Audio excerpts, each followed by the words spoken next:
Bismillahirrahmanirrahim. Assalamualaikum warahmatullahi wabarakatuh.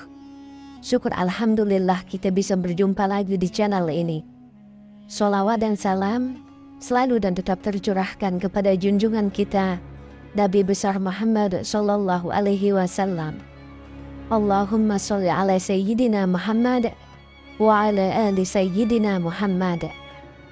Harapan dan doa saya semoga saudaraku semuanya selalu diberikan kesehatan, dilapangkan rezekinya, diampuni dosa-dosanya, dan dipanjangkan umurnya. Amin ya rabbal alamin. Sahabat beriman yang dirahmati Allah, sesungguhnya melakukan sholat tahajud dan mengekang dorongan hawa nafsu dan syaitan adalah sesuatu yang teramat berat dan sulit, kecuali bagi orang yang dimudahkan dan ditolong oleh Allah Subhanahu wa Ta'ala.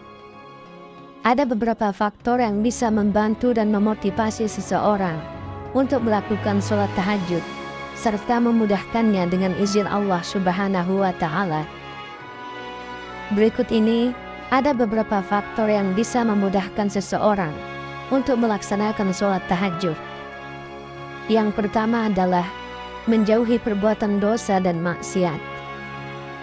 Tidak melakukan perbuatan dosa di siang hari dan di malam hari, karena hal itu bisa membuat hati keras dan menghalangi seseorang dari curahan rahmat. Seorang laki-laki bertanya kepada Al-Hasan Al-Basri, "Wahai Abu Sa'id, semalaman aku dalam keadaan sehat, lalu aku ingin melakukan sholat malam, dan aku telah menyiapkan kebutuhan untuk bersuci. Tapi mengapa aku tidak dapat bangun?" Al-Hasan menjawab, "Dosa-dosamu mengikatmu." Sufyan Ats-Tsauri berkata, "Selama 5 bulan aku merugi tidak melakukan sholat tahajud karena dosa yang aku perbuat." Ia ditanya, "Apakah dosa yang engkau lakukan?" Ia menjawab, "Aku melihat seseorang menangis, lalu aku berkata dalam diriku, orang ini ria." Sebagian orang soleh berkata, betapa banyak makanan yang bisa menghalangi orang melakukan sholat tahajud, dan berapa banyak pandangan yang membuat orang rugi tidak membaca sebuah surat. Sesungguhnya, seorang hamba kadang memakan suatu makanan atau melakukan suatu perbuatan, lalu ia diharamkan karenanya dari melakukan sholat tahajud selama setahun. Fudail bin Iyad berkata, "Bila kamu tidak mampu melakukan sholat tahajud di malam hari dan puasa di siang hari, maka kamu adalah orang yang merugi." Sahabat beriman yang dirahmati Allah, tinggalkanlah kemaksiatan dan dosa jika engkau mengharapkan berhalwat atau menyendiri dengan Allah yang Maha mengetahui segala yang gaib. Yang kedua, tidak meninggalkan tidur siang karena itu adalah sunnah. Dari Ibnu Abbas radhiyallahu anhu ia menuturkan, Rasulullah sallallahu alaihi wasallam bersabda, "Jadikanlah makanan sahur sebagai sarana untuk membantumu melakukan puasa di siang hari, dan tidur pada tengah hari sebagaimana sarana untuk membantumu melakukan sholat tahajud." Nabi Shallallahu Alaihi Wasallam mendorong untuk melakukan hal-hal yang dapat membantu menggiatkan dan menjadikan orang beramal dengan terus-menerus. Sebab sibuk di siang hari hingga tidak tidur pada tengah hari dapat membuat fisik lemah, dan di malam hari tidur menjadi nyenyak. Al-Hasan Al-Basri bila datang ke pasar dan mendengar hiruk-pikuk orang-orang di sana, ia berkata, "Aku mengira malam mereka adalah malam yang buruk, karena tidur nyenyak dan tidak bertahajud. Mengapa mereka tidak tidur tengah hari?" Yang ketiga, tidak memperbanyak makan. Sebab orang yang banyak makan akan banyak minum, lalu akan terlelap dalam tidur dan berat untuk melakukan sholat tahajud. Rasulullah Shallallahu Alaihi Wasallam bersabda, "Tidak ada wadah yang paling buruk yang di sisi manusia selain perutnya. Cukuplah seorang anak Adam menyantap beberapa suap makanan saja yang dapat mengkokohkan tulang punggungnya. Jika memang yang harus mengisi perutnya, maka hendaknya ia memberikan sepertiga untuk makanannya, sepertiga untuk minumannya, dan sepertiga lagi untuk nafasnya. Diriwayatkan bahwa iblis menampakkan dirinya kepada Yahya bin Zakaria dengan membawa beberapa buah sendok. Yahya bertanya kepadanya, "Untuk apakah sendok-sendok ini?" Iblis menjawab, "Ini adalah syahwat yang aku gunakan untuk menjebak anak keturunan Adam." Yahya bertanya kepadanya, "Apakah engkau mendapatkan sesuatu dari jebakan atau diriku?" Ia menjawab, "Ya, tadi malam engkau kenyang, lalu aku menjadikanmu berat untuk melakukan sholat tahajud."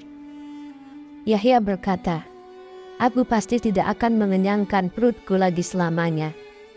Iblis berkata, "Aku pasti tidak akan memberi nasihat atau saran kepada siapapun setelah saranku ini kepadamu." Wahab bin Munabih berkata, "Tidak ada anak keturunan Adam yang lebih disukai setan selain tukang makan dan tukang tidur." Kemudian Mish'ar bin Kadam berkata, "Aku temukan rasa lapar dapat disingkirkan dengan roti dan segenggam air sungai Eufrat. Sedikit makanan dapat membantu orang yang sholat, dan banyak makanan justru membantu orang-orang yang suka mencela." Lalu yang keempat, mengamalkan sunnah saat tidur, yaitu dengan berupaya melakukan yang pertama, membaca zikir-zikir yang dianjurkan sebelum tidur, karena itu semakin memperkokoh hubungan hamba dengan Rabb-Nya. Yang kedua, tidak di atas lambung sebelah kanan. Ibnul Qayyim rahimahullah menguraikan rahasia di balik cara tidur seperti ini dengan mengemukakan, tidur dengan cara berbaring di atas lambung sebelah kanan memiliki rahasia, yaitu bahwa hati berada di sebelah kiri. Maka bila seseorang tidur di atas lambung kirinya, ia akan tidur sangat nyenyak, karena dia dalam kondisi tenang dan nyaman, sehingga tidur jadi nyenyak. Sementara bila ia tidur di atas lambung sebelah kanan, tidurnya tidak nyenyak, karena hatinya tidak menentu atau gelisah, ingin mencari tempat menetapnya. Karena itulah, para ahli medis menganjurkan tidur dengan posisi di atas lambung sebelah kiri. Karena itulah posisi istirahat yang paling sempurna dan tidur yang paling nyaman. Sedangkan agama menunahkan tidur di atas lambung sebelah kanan, agar tidurnya tidak nyenyak sehingga tidak meninggalkan sholat tahajud. Jadi, tidur di atas lambung sebelah kanan bermanfaat bagi hati, dan di atas sebelah kiri bermanfaat bagi tubuh. Kemudian yang kelima, mencintai Allah dan memiliki keyakinan yang kuat terhadap Allah.